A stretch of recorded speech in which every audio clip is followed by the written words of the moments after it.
If your check engine light has popped up and you have noticed that you are stopping at the gas station way more often than usual, you might have a P2A02 code, which means there is a range or performance problem with your O2 sensor.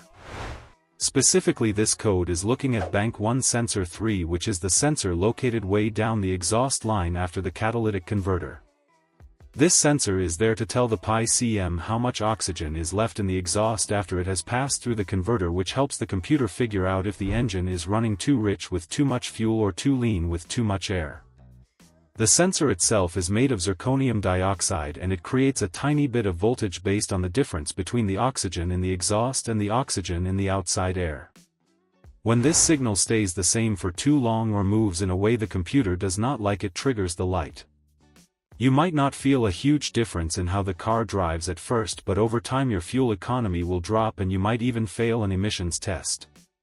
The causes can range from a simple failed sensor to something more annoying like a hole in your exhaust pipe or a vacuum leak in the engine.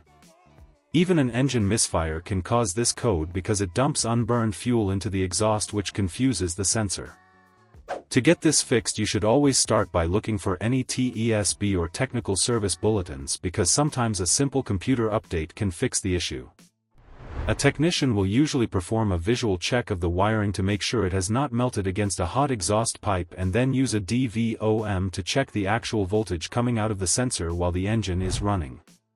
If the engine is healthy and the exhaust has no leaks but the sensor signal is still acting weird, then it is usually time to swap out the sensor for a new one.